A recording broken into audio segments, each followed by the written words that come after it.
So this is my slant board and the way to build your VMO, the inner muscle on the inner thigh here that engages and connects to the knee and connects to the hip flexor. This is important because when you bend down and your knee goes past your toe, the VMO, which was originally thought to not be able to be isolated, is completely isolated. And the stability you can get after this muscle is developed is amazing.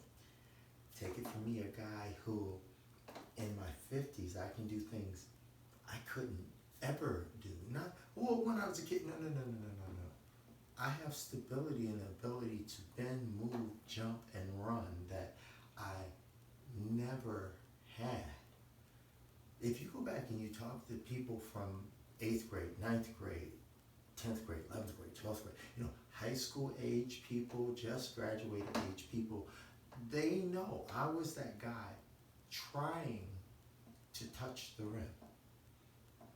Not dunk. That was like somebody else. I was just trying to touch the rim that day. So now at 50 something, I can take my hand and put it in the rim. And I totally credit the stability of building the VMO and building the soleus, the muscles below the calf and above the Achilles tendon, as two of the reasons I can do all this. The third, and maybe even more important than those, is what happens when you build the hip flexor and the hamstring. So today we're just going to do this VMO on the slant board, and it goes a little something like this. So I'm going to lift these so we can see what I'm doing. Okay, so when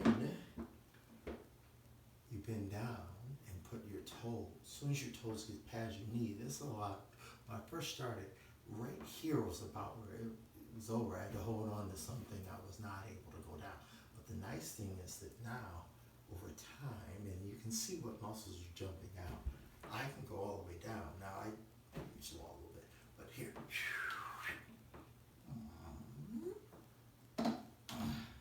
You see, the VMO, the inner muscle of the quad, really jumps out when you isolate. So we're going to move the legs a little bit further out. And what I learned from Charles Glass is angles are so important. So if I go here, it's completely different than if I go here. And I think the angle of the toes to the heels really, if you go this way, really isolates this VMO. So we're going to go down doing that and try to keep upright as much as possible and back up.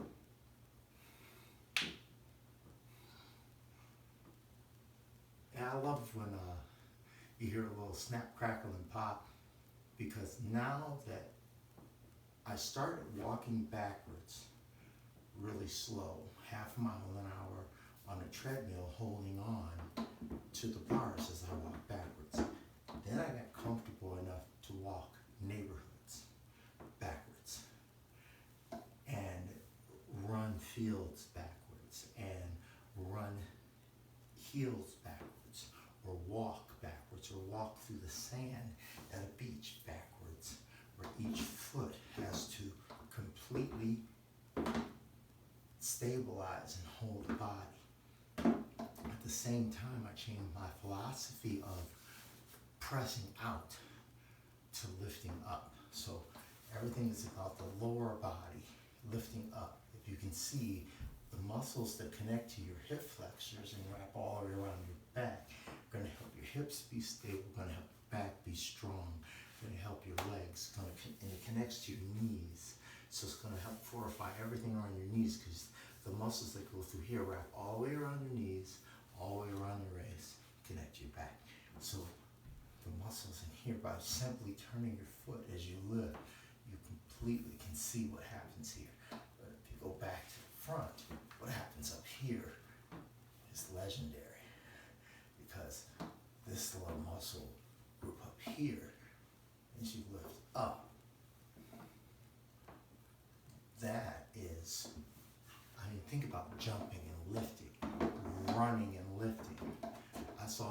amazing video of Usain Bolt, the world's fastest man, with weight on his feet, lifting like this. Now, if you've ever done this, you know, just lifting like this and keeping your balance.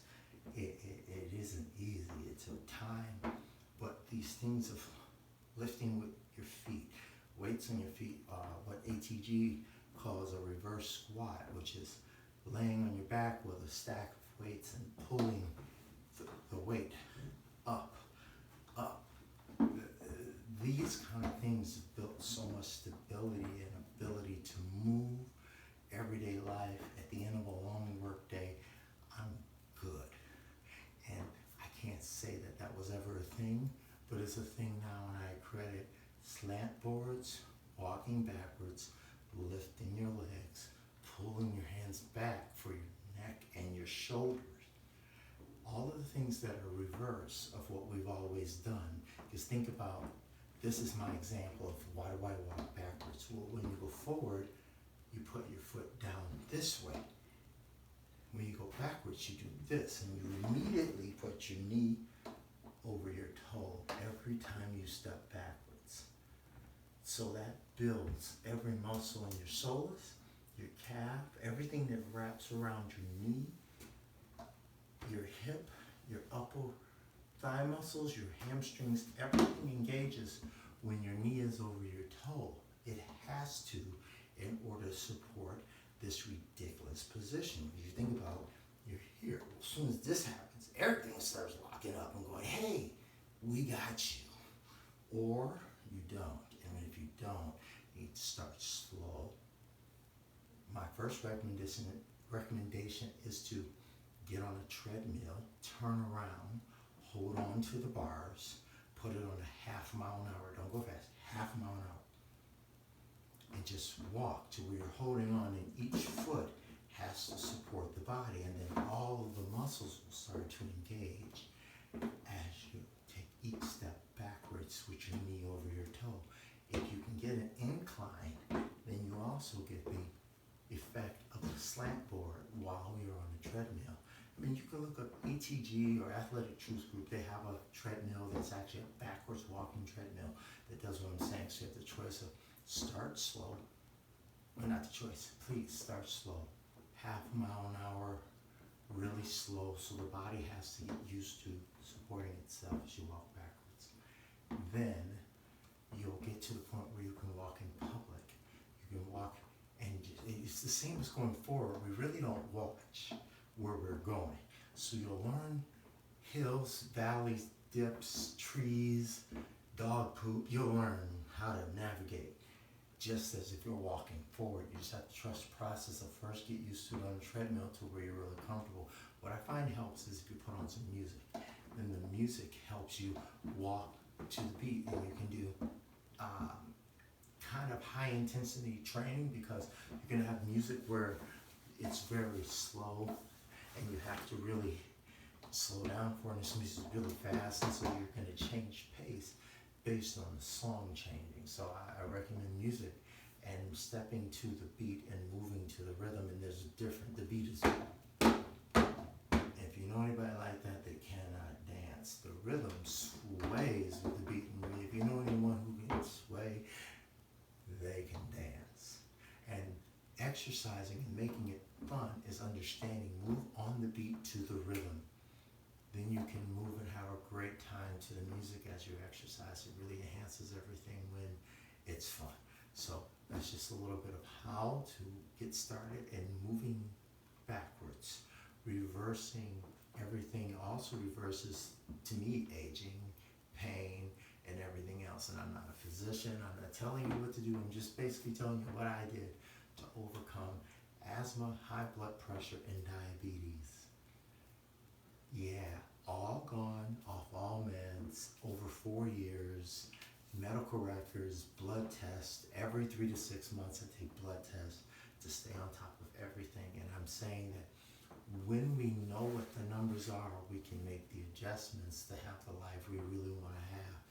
And I'm finding more and more people, whereas regardless of age. I mean, last week I saw a study of people between 90 and 105 that still had the vitality of a 50 or 40-year-old. It's never too late to do good for yourself, your body, and your vitality. Start by getting your knees over your toes slowly. Use support at first to hold yourself and just do a little bit. It's okay to be assisted because eventually you'll be able to let go and you'll always recover.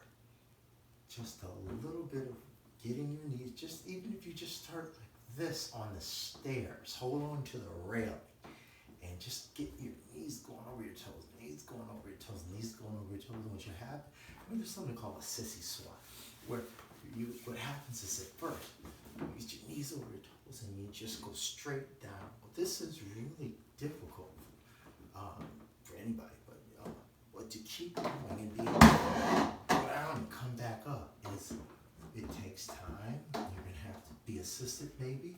Maybe you're some kind of super athlete and it'll just work from day one. But most likely you'll need to be assisted, hold on to a wall and pull yourself back up.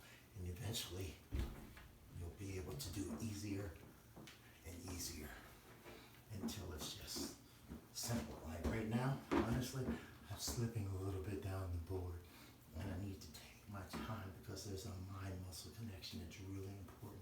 So when you're going down, you really want to feel where it's working and your mind connect with the muscles. There's less weight that you'll need for training, but there'll be more effectiveness if your mind is connected to the muscles you're using and feeling them and using them all the way down instead of just bending down. So I take the time and I control everything and I feel everything. When I burst out of here, I feel that the muscles that are firing off because my mind is connected to the muscles I'm working on, just doing the exercise. So that's my tip for today. Get a slant board, make one, buy one. Like I said, Athletic Truth Group has one. You can look up ATG online and all of the things that they teach. It has changed my life. So I'm now sharing my journey and my successes with you.